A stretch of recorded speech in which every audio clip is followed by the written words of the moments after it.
Дозволите ми во мое лично име и во името на ВМРО ДПМН да ви го честитам 8 септември, денот на независноста на Република Македонија. Денот на кој пред 26 години ние граѓаните одлучивме Република Македонија да биде независна држава, остварувајќи го со тоа сонот на илјадници македонци и граѓани на Македонија, кои своите животи ги дадоа за градење на сопствена држава. Како држава издржавме бројни искушенија и поминавме многу премрежја. 26 години подоцна како народ и држава повторно минуваме низ период во кој е потребно многу мудрост, храброст и одлучност во носењето на одлуките и делувањето.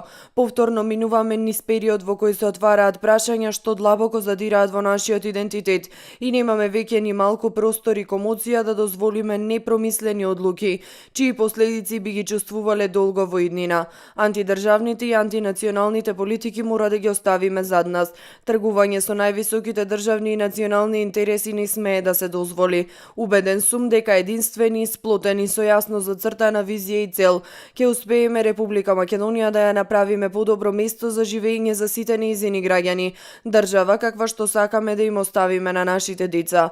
Доколку пред 26 години сонот на тогашните генерации била независна Македонија, сонот на нашата генерација е економски стабилна и просперитетна држава, единствена, меѓународно признаена и почитувана. Овие цели заедно со добро трасираниот пат кон ЕУ и НАТО се насоките кон кои се стремиме и за кои секојдневно треба да работиме. Секој од нас има сони и идеи за својата иднина, но најважно од се е идејата за заедничка иднина. Идејата дека само сплотени во единство можеме заедно да изградиме сигурна иднина за успешна Македонија. Нека ни е честит и вековит денот на независноста, големиот државен празник 8 септември.